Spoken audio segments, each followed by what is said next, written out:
Get comfortable because the story I have for you tonight is truly unsettling. Speaking of unsettled, Mr. Midnight Fear is a channel I genuinely enjoyed. His horror stories feel real, uncomfortably believable, and the cinematic visuals make the fear hit way harder than you expect. If you want horror that feels like a movie but hits like real life, I've linked him in the pinned comment. Definitely worth checking out and subscribing. But right now, let's get into the nightmare.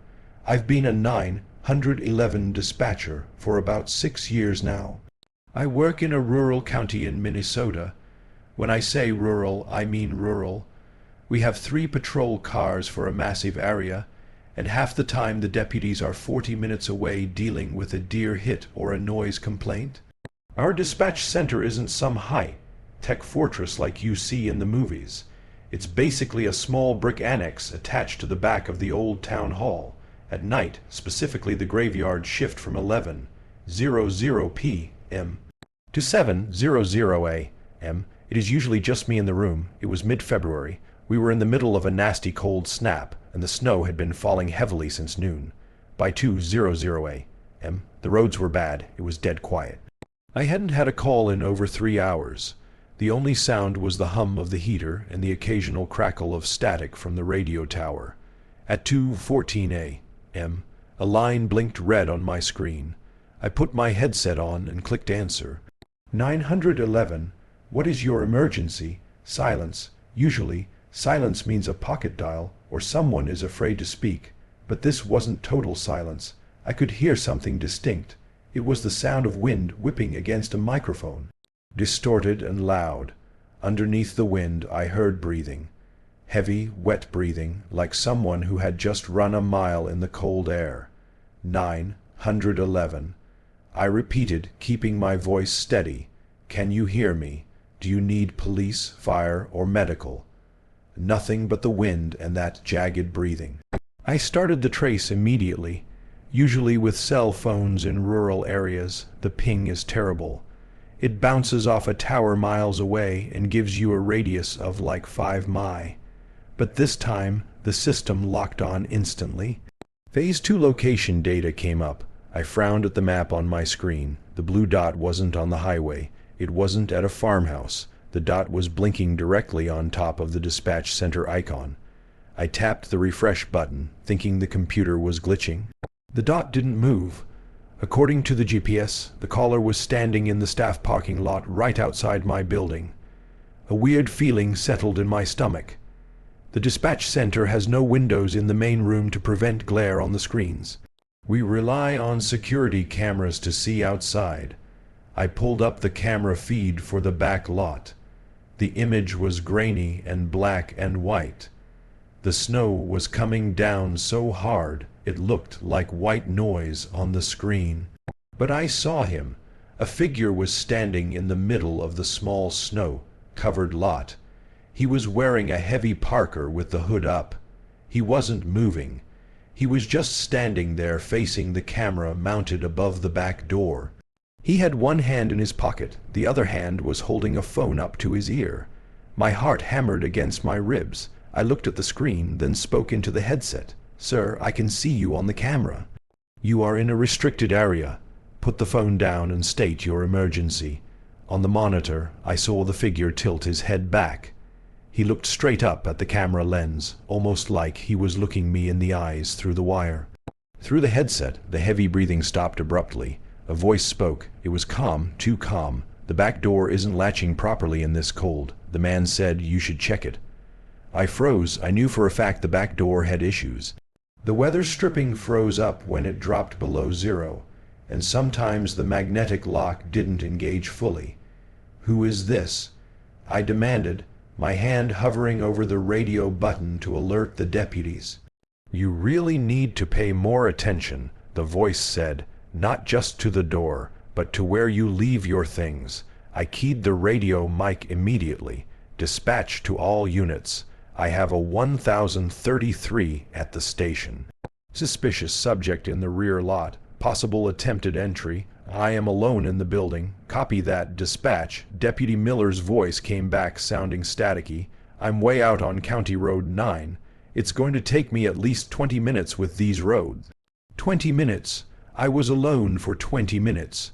I looked back at the camera monitor. The man was gone. Sir, I said into the phone line, which was still open. Don't worry about me, the voice said. I'm not coming in yet. I just wanted to make sure you were awake. I need you to listen very carefully. Help is on the way. I lied. They are 2 minutes out. No, they aren't, he laughed. It was a dry, raspy sound. I listened to the scanner. Miller is near the county line. You're all alone in that box, but you know who isn't alone. I stopped breathing. What are you talking about? Your house, Elm Street, blue siding, nice porch. My blood ran cold. That was my address. My wife and my 6-year-old daughter were there. You leave them out of this. I stammered, my professional demeanor cracking. My friend is parked 2 houses down. The man on the phone said he's watching the house right now. He tells me the living room light just turned off. Your wife must have fallen asleep on the couch. Does she know you forget to lock the garage side door sometimes? I felt sick. I actually felt physically nauseous. I grabbed my personal cell phone with my shaking left hand and started texting my wife, praying she wasn't actually asleep. Lock the doors. Why are you doing this? I asked, trying to keep him talking. Because you people think you can just ruin lives and go home to your warm houses and forget about it. He hissed. The anger in his voice was sudden and violent. Then I heard a sound that made me jump out of my chair. It came from the hallway behind me, the sound of the back door handle being depressed and released. He wasn't in the lot anymore. He was right outside the door, and if the magnetic lock failed, he was coming in. I ran to the heavy steel door that separates the dispatch room from the hallway and through the deadbolt. I backed into the corner of the room, my eyes glued to the internal camera feed. I saw the back exterior door open. A blast of snow blew into the hallway, followed by the man in the parka. He stepped inside and shook the snow off his shoulders casually. He looked up at the hallway camera and waved. I told you the latch was broken. He said into the phone. I could hear his voice through the headset and faintly through the wall. He walked toward the dispatch room door, the only thing separating me from him. He didn't try to kick it down. He just leaned his forehead against the steel door. You sent the police to my house, he whispered.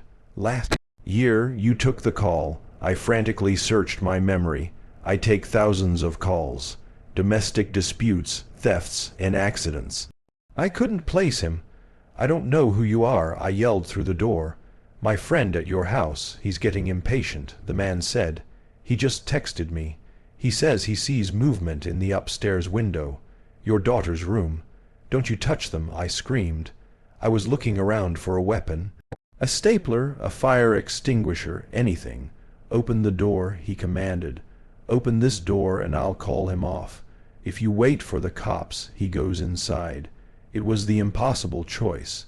If I opened the door, he would kill me. If I didn't, he claimed his partner would hurt my family. But my training kicked in. Never open the door. If I'm dead, I can't help them. I sent officers to my house and I bluffed. They are already there. Liar, he spat. Suddenly, he started slamming his body against the door. The heavy steel frame rattled, but it held. Dispatch, Deputy Miller's voice screamed over the radio. We are pulling into the lot. Where is he? Hallway. I yelled into the radio. He's inside the hallway. On the external camera monitor, I saw the blue and red lights flash against the snow. 2 deputies were sprinting toward the back door with guns drawn. The man on the other side of the door must have heard the sirens cut off. He stopped banging. Game over. He whispered into the phone. I heard shouting in the hallway. Police, get on the ground. Show me your hands. There was a scuffle, the sound of a body hitting the floor hard, and the distinct click of handcuffs. Subject in custody. Miller panted over the radio. We got him. I slumped against the wall, sliding down to the floor. I immediately dialed my wife. She answered on the first ring, hysterical. She had seen the text. She was locked in the bathroom with our daughter. Is anyone there? I asked. Did you see anyone outside? I don't know. She was crying. I heard a car speed off right after you texted me. The police sent a unit to my house immediately. but they never found the second car. They did find footprints in the snow near my garage, proving someone had been standing there watching. We found out the truth. Later that morning at the station, the man who broke in was named David K. I didn't recognize the name at first, but then the sergeant pulled up the file. 8 months prior, I had taken a 911 call from a woman whispering that her son was in a rage, destroying the house and threatening her with a knife. I had dispatched officers to the scene. The situation escalated, and the son attacked the officers. He was arrested and sentenced to 10 years in prison for aggravated assault and attempted murder. The man in my hallway, David, was that man's older brother. He blamed me. He believed that if I hadn't sent the police so quickly, or if I had categorized the call differently, his brother wouldn't be in prison. He had spent months learning my schedule, finding out where I lived, and waiting for a night when the weather would keep the police far away. The scariest part wasn't the man at the door, it was the logs on his phone. The police found texts between him and the accomplice at my house. One text sent 2 minutes before the police arrived read, "He's not coming out. Go ahead and break the window." If Deputy Miller had been 60 seconds slower, I don't want to think about what would have happened to my family. I still work at dispatch, but now when it snows, I always double-check the back door, and I keep a loaded handgun in my desk drawer. You know those cheap motel right off the interstate, the ones with the flickering neon signs and carpets that haven't been changed since 1990? That's where I work. It's not a career. It's just a means to earn a paycheck while I complete my degree online. Usually the night shift is boring. I sit behind the glass partition, watch Netflix on my phone, and occasionally buzz in a trucker looking for a few hours of sleep. But last Tuesday was different. We were in the middle of a massive blizzard. The highway patrol had actually shut down I-95 in both directions because of black ice. By midnight, the place was dead silent. We only had 3 occupied rooms. The wind was hammering against the automatic glass doors, and the snow was coming down sideways. I figured I was in for 8 hours of absolutely nothing at exactly 2:00 a.m. The motion sensor for the front door triggered. I looked up, surprised. I hadn't seen headlights pull into the overhang. A man walked in. He was huge, dressed in heavy winter gear, a thick parka, snow pants, and a scarf wrapped so tight around his face I could only see his eyes. He was covered in snow, not just a dusting, but caked in it like he'd been rolling around out there. He walked up to the night window. I slid the glass open. "Can I help you?" I asked. "Room?" He grunted. His voice was muffled behind the scarf. "Sure," I said. "It's $1.65 for the night. I need an ID and a credit card." He didn't move for a second. Then he reached into a pocket with a gloved hand and slapped a wad of cash onto the counter. It was wet cash. He said, "The wallet is in the car. Doors are frozen shut. I just need to warm up before I deal with it." It was a violation of policy, strict policy, no ID, no room, but honestly, it was 20 degrees below zero outside. The guy was shivering. I didn't want to be the guy who let someone freeze to death over a piece of plastic. "Fine," I sighed. "Room 104, down the hall, first floor. Checkout is at 11. I slid him the key card. He took it without saying thanks and trudged down the hallway, leaving a trail of melting snow and mud on the linoleum. I went back to my phone, but after about 40 minutes, something started bugging me.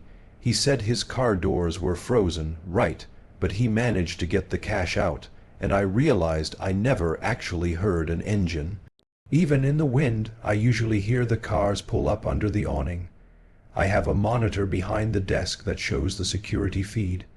I pulled up the exterior front entrance camera and rewound it to 2:00 a.m. The screen showed the driveway. It was empty. No car pulled up. I rewound further. 1:50 a.m. Empty. I kept going back until I hit 1:45 a.m. That's when I saw him. He didn't come from the road. He walked out of the dense woods behind the hotel. On the camera, he looked like a dark shadow detaching itself from the trees. He walked slowly across the parking lot, right up to the glass front doors, but he didn't come in. He stopped right in front of the doors. I fast-forwarded. 1:50 a.m. He was still there. 2:00 a.m. Still there. My stomach dropped. For 15 minutes, this guy had just stood outside in a blizzard, staring through the glass. From his angle, he would have been looking directly at me while I was watching YouTube. He was watching me work. He was studying me. I felt a cold sweat break out on the back of my neck. I grabbed the landline to call the manager, but before I could dial, the phone rang. It was room 106. The room is right next to the guy I just checked in. Front desk, I answered. Hey. A woman's voice whispered. She sounded terrified. It's the lady from 106. Someone is trying to open the connecting door between my room and the next one. My heart hammered. Room 104. Are you sure? Yes, she hissed. He's jiggling the handle slowly. He's scratching at the wood. Please send someone. I'm calling the police right now, I said. Lock yourself in the bathroom. Do not open the door. I hung up and dialed 911. Because the roads were closed, the state troopers were already patrolling the highway nearby. They said they'd be there in 5 minutes. Those 5 minutes were the longest of my life. I grabbed a can of pepper spray from the drawer and stood with my back to the wall, watching the hallway. I kept expecting the big guy in the parka to come charging back to the lobby. Blue lights finally flashed outside. 2 troopers came in, stomping snow off their boots. I gave them the master key and pointed down the hall. Room 104, I said. Be careful. They unholstered their weapons and went down the corridor. I watched on the monitor as they kicked the door open. They went inside. A few seconds later, one of them came back out and waved me down. I walked down the hall, my legs feeling like jelly. The room was empty. The window was wide open, letting in a swirl of snow. The screen had been popped out. He was gone. The bed hadn't even been touched. He must have bailed when he heard the sirens. The trooper said, holstering his gun, "We'll search the woods, but in this weather, tracks fill up fast." Then the trooper pointed to the small table near the TV. "He left something for you, though." There was a piece of hotel stationery on the desk, written in shaky, jagged handwriting, like someone writing with their wrong hand, was a note. "You seem nice. Check your car before you drive home." I stared at the paper. I felt like I was going to throw up. "My car?" I asked. "Is your vehicle here?" The trooper asked. "Yeah, it's parked around the side, the red Honda." We walked out together. The wind was still howling. We got to my car. It was covered in a layer of snow just like everything else. It looked undisturbed. "Check the inside," the trooper said, shining his flashlight through the window. I unlocked it with my remote. The lights flashed. I opened the driver's side door. The front seat was fine. Nothing was stolen. My gym bag was still there. "It looks okay," I said, breathing a sigh of relief. Maybe he was just trying to scare me. "Check the back," the trooper said. I opened the back door. The upholstery was soaked. There were 2 massive muddy puddles on the fabric of the back seat. They were footprints. They weren't fresh. The mud was starting to freeze.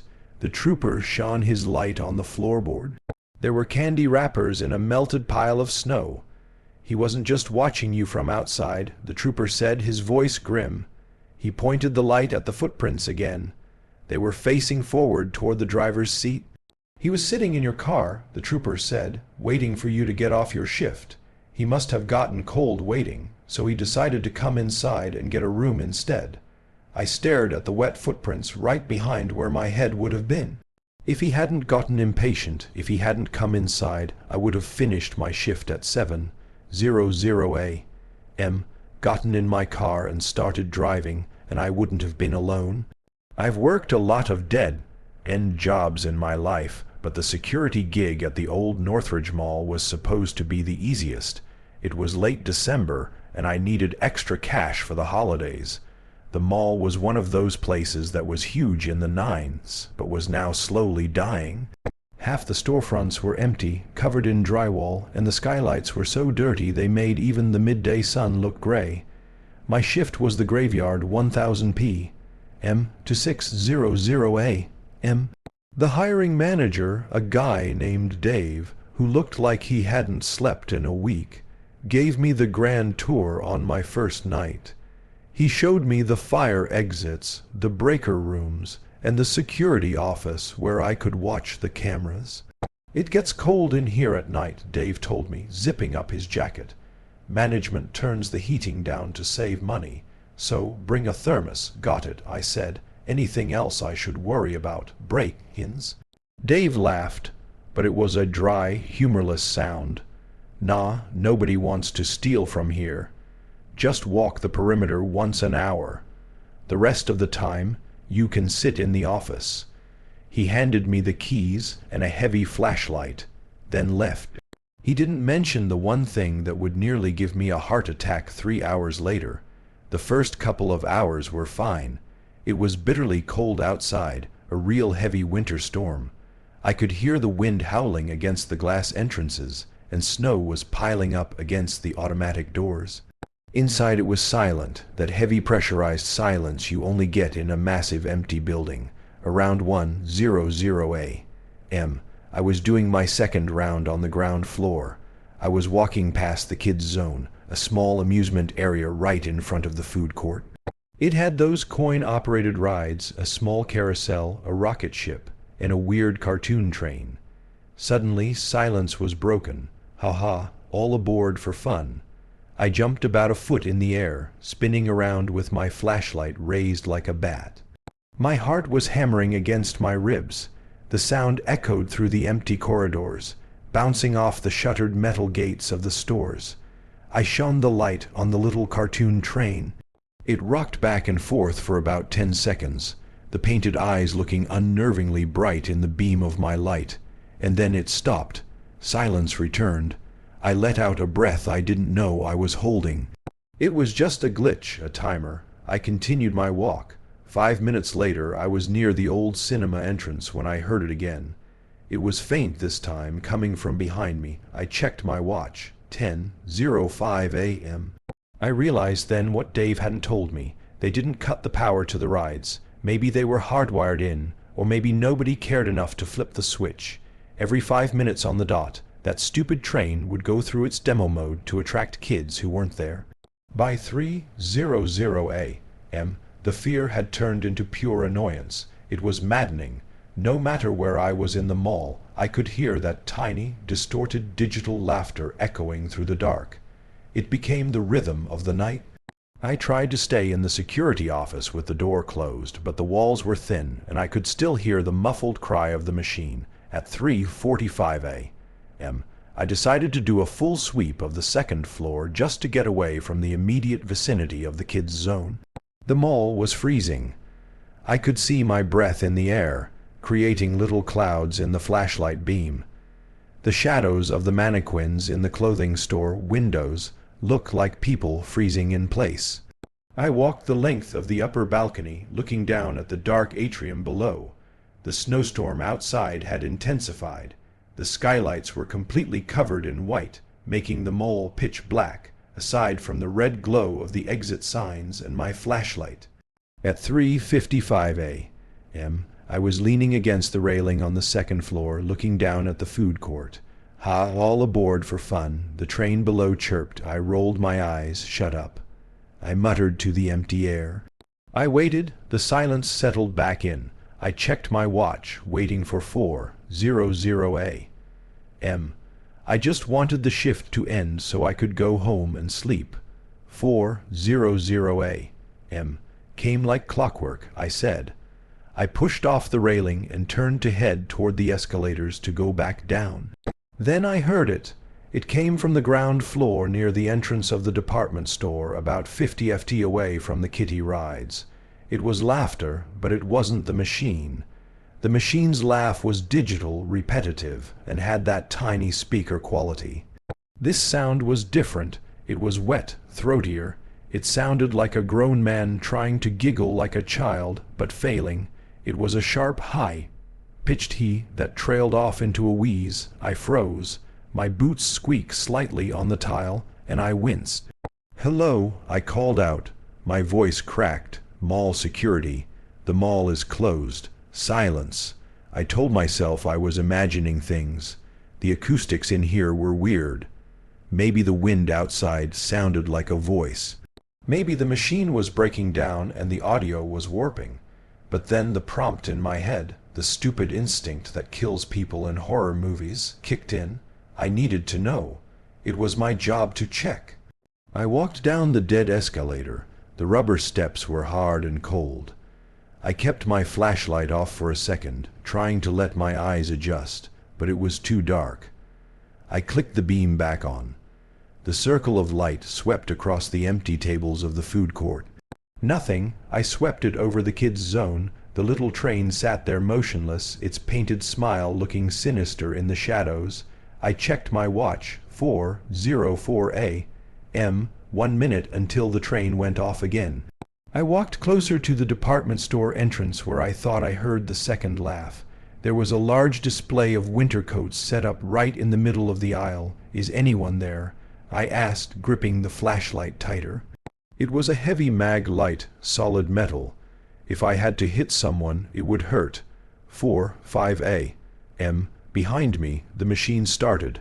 "Haha, all aboard for fun." And then overlapping it, I heard the other sound. It came from inside the coat display right in front of me. My blood ran cold. It wasn't an echo. It wasn't the wind. Someone was hiding in the rack of coats sandwiched between the parkas. I should have run. I should have turned around, sprinted to the office, locked the door, and called the cops. But my legs felt heavy, like I was moving through deep water. "Come out," I said, trying to sound tough, but I was shaking. "I see you." I didn't see anyone, but I hoped the bluff would work. The rack of clothes rustled. My hand slowly pushed two heavy wool coats apart. It wasn't a ghost. It wasn't a monster. It was a man. He looked to be in his 40s. His face smeared with grease or dirt. He was wearing layers of mismatched clothes that smelled like wet dog and stale alcohol. His eyes were wide, unblinking, and reflecting the light of my flashlight. He was smiling, but not a friendly smile. His mouth was open too wide, showing yellow teeth. "The train is funny," he hissed. His voice was raspy, like he hadn't used it in days. "It tells jokes." I took a step back. "Sir, you need to leave. You can't be in here." He didn't move his body, just his head, tilting it to the side like a confused dog. In his right hand, hidden partially by the sleeve of a coat, I saw the glint of something metallic. It looked like a pair of fabric shears, the big heavy scissors used for cutting thick cloth. "It's cold outside," he said. "I know," I stammered, "but you can't stay here. I have to call the police." The man's smile dropped instantly. His expression went flat. "No police." He stepped out of the rack. He was tall, much taller than me, all aboard for fun. The machine blared behind me. 4:10 a.m. The sound seemed to trigger him. He lunged. He didn't run. He threw himself forward with a burst of energy I didn't expect. I swung the flashlight wildly, panic taking over. The heavy metal beam connected with his shoulder, but he barely flinched. He swung the shears.